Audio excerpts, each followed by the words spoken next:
নারায়ণগঞ্জে উৎসবমুখর পরিবেশে পালিত হল বাংলাদেশ জাতীয়তাবাদী যুবদলের ৪৭তম প্রতিষ্ঠাবার্ষিকী। নারায়ণগঞ্জ মহানগর যুবদলের আয়োজনে এই উপলক্ষে এক বর্ণাঢ্য মিছিল এবং যুব সমাবেশের আয়োজন করা হয়। বিস্তারিত দেখুন মনিরুল ইসলাম মনিরের তথ্যচিত্রে। বাংলাদেশ জাতীয়তাবাদী যুবদলের ৪৭তম প্রতিষ্ঠাবার্ষিকী উপলক্ষে নারায়ণগঞ্জ মহানগর যুবদল জাঁকজমকপূর্ণ অনুষ্ঠানের আয়োজন করে। সোমবার বিকেলে নারায়ণগঞ্জ শহরে এই উপলক্ষে এক বর্ণাঢ্য মিছিল এবং যুব সমাবেশ অনুষ্ঠিত হয়।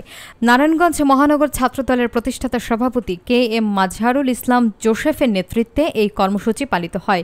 যুব সমাবেশে প্রধান অতিথি ছিলেন নারায়ণগঞ্জ মহানগর বিএনপির আহ্বায়ক অ্যাডভোকেট মোহাম্মদ শাখাওয়াত হোসেন খান।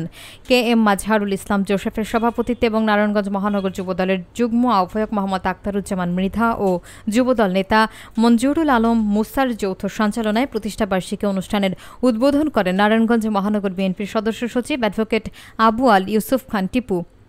প্রধান বক্তা ছিলেন নারায়ণগঞ্জ মহানগর যুবদলের সিনিয়র যুগ্ম আহ্বায়ক মোহাম্মদ সাগর প্রধান। এ সময় বক্তারা বলেন, ফেব্রুয়ারিতে সরকার নির্বাচনের ঘোষণা দিয়েছে এবং সে কারণে তাদের দেশনায়ক তারেক রহমানের নির্দেশে প্রত্যেক নেতাকর্মীকে প্রস্তুত থাকতে হবে। বিশেষ করে সাধারণ মানুষের দৈনন্দিন জীবনের খোঁজ খবর রাখতে হবে, তাদের কথা বুঝতে হবে এবং সবসময় তাদের পাশে থাকতে হবে বলে নেতারা নির্দেশ দেন।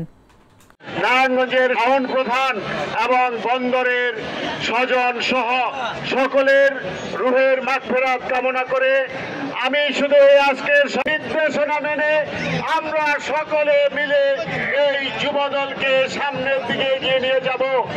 আমাদের বাংলাদেশের নির্বাচন নিয়ে দেশি বিদেশি ষড়যন্ত্র হচ্ছে, অভিনন্দন জানাচ্ছি। আমি এই সভা থেকে যুবদল উপস্থিত আমির হোসেন বন্দর থানা যুবদল সভাপতি, উপস্থিত আলী নওশাদ তুষার, উপস্থিত জুয়েল, তার মাধ্যমে আমাদের জনগণের মনকে জয় করতে হবে। ইনশাআল্লাহ ধানের শীষের প্রার্থীকে নিয়ে আমরা আমাদের এই আসনে বিজয়ী করে আনবো, এই আশাবাদ ব্যক্ত করছি। পাশাপাশি আজকের র্যালি আমাদের উদ্বোধক এবং প্রধান অতিথির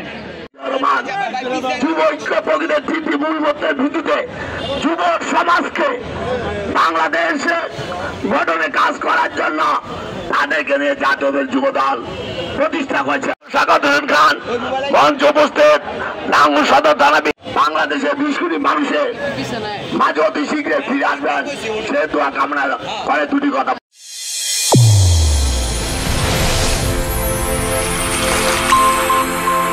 চ্যানেল A1 হৃদয়ের স্পন্দন।